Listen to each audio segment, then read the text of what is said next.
एक बार भीमराव अंबेडकर से high school के शिक्षक ने पूछा, भीमराव, तुम तो महार हो, पढ़ लिख कर क्या करोगे?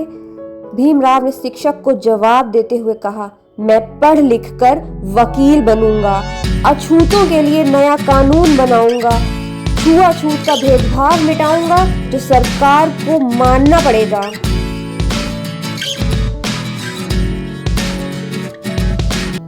शाम का समय है जब एक छोटे से गांव के कच्चे मकान के दरवाजे पर हल्की ठंडी हवा चल रही है।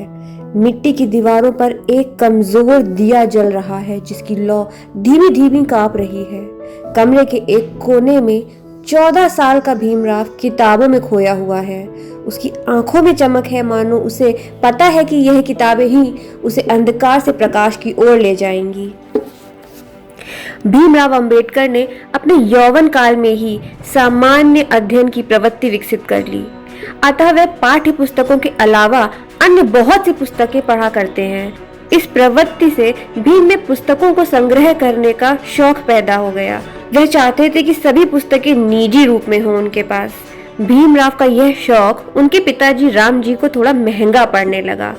आर्थिक स्थिति पहले ही बहुत अच्छी नहीं थी। मात्र 50 रुपए पेंशन, बंबई जैसे शहर में घर और बच्चों की पढ़ाई लिखाई का काम चलाना बड़ा मुश्किल होता जा रहा है। साधनहीन होते हुए भी भीमराव की इस इच्छा को पूरा करते हैं। बचपन से ही भीम के पुस्तक प्रेम ने उनके विशाल ग्रंथ संग्रहालय का निर्माण संभव बनाया। कुछ माह के बाद भीम को बंबई के प्रसिद्ध एल्फिंस्टन हाई स्कूल में दाखिला मिल गया। भीम ने अब कड़ी मेहनत करना प्रारंभ किया। वह अपना अधिक समय पढ़ाई को देने लगे थे। वह परिवार के अन्य सदस्यों के साथ लोअर परेल के एक ही कमरे में रहते थे।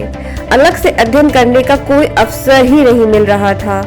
वह छोटा सा कमरा घर के बर्तनों और अन्य सामानों से भरा पड़ा रहता, लेकिन उस छोटे से कमरे में बैठा लड़का अपने हौसलों में आसमान छू रहा था।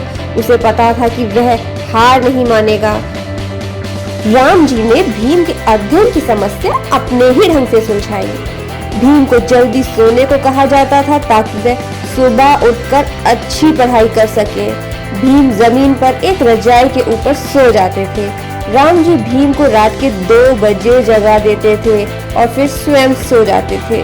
भीम पूरी रात जगकर सुबह तक मिट्टी के लैंप की टिमटिमाती रोशनी में पढ़ाई करते रहते। फिर सुबह थोड़ी सी नींद लेते और नहा धोकर वह स्कूल चले जाते। एक बार भीमराव अंबेडकर से हाई स्कूल के शिक्षक ने पूछा, भीमराव, तुम तो महार हो, पढ़ लिख कर क्या करोगे? भीमराव ने शिक्षक को जवाब देते हुए कहा, मैं पढ़ लिख कर वकील बनूंगा, अछूतों के लिए नया कानून बनाऊंगा, छुआछूत का भेदभाव मिटाऊंगा जो सरकार को मानना पड़ेगा। भीमराव की यह बातें सुनकर उस दिन से उस शिक्षक के मन में भीमराव का स्थान ऊंचा हो गया। वह उन पर अधिक ध्यान देने लगे और उनसे ज्यादा स्नेह करने लगे। वह जानते थे कि भीमराव एक होनहार लड़का है और एक न एक दिन जरूर कुछ बनकर रहेगा। भीमराव अंबेडकर ने अपनी मेहनत और लगन से मैट्रिक की परीक्षा प्रथम श्रेणी से पास कर ली।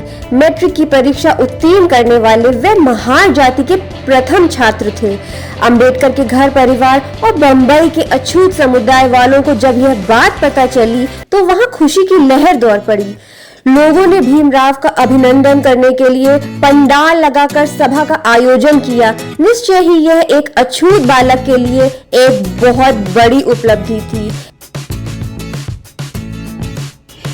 एक प्रसिद्ध समाज सुधारक श्री एस.के. बोले को सभा का अध्यक्ष बनाया गया था। उस सभा में एक और प्रसिद्ध समाज सुधारक तथा मराठी लेखक श्री कृष्णाजी कुलिस्कर भी उपस्थित थे। वह उस समय सिटी हाई स्कूल में सहायक अध्यापक थे तथा बाद में हेडमास्टर भी बने।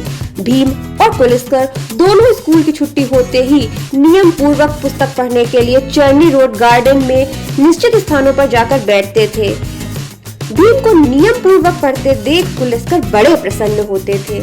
कुलिस्कर ने भीम को अच्छी पुस्तकें पढ़ने के लिए देना प्रारंभ कर दिया। मराठी के प्राकंड विद्वान कोलिस्कर गुरुजी ने मराठी भाषा की स्वयं की लिखी अपनी नई पुस्तक बुद्ध चरित्र की एक कॉपी भीमराव को भेंट करी। उन्होंने ही भीमराव को कॉलेज में दाखिला लेकर आगे पढ़ाई पढ़ने के लिए बड़ौदा महाराज श्री सयाजीराव गायकवाड़ से मासिक छात्रवृत्ति भी दिलवा दी। सभा की समाप्ति पर कोलिस्कर ने रामजी सूबेदार से पूछा कि वह भीम को आगे पढ़ाएंगे अथवा नहीं। राम जी ने कहा, वैसे उनकी आर्थिक स्थिति बड़ी ही खराब है, पर वह भीम को उच्च शिक्षा अवश्य दिलवाएंगे। भीमराव अंबेडकर का जीवन संघर्षों, दर्द और आंसुओं से भरा था, लेकिन हर आंसू ने उनकी आंखों में एक नई चमक लाई। जब वे वकील बनकर न्यायालय में खड़े होते तो उनकी आवाज़ में वह दर्द गूंजता जो सदियों से दबे हुए लोगों का था। उनका जीवन आज भी हमें यह सिखाता है कि कोई भी सपना बड़ा नहीं होता अगर हम उसे पूरा करने के लिए संघर्ष करने को तैयार हों।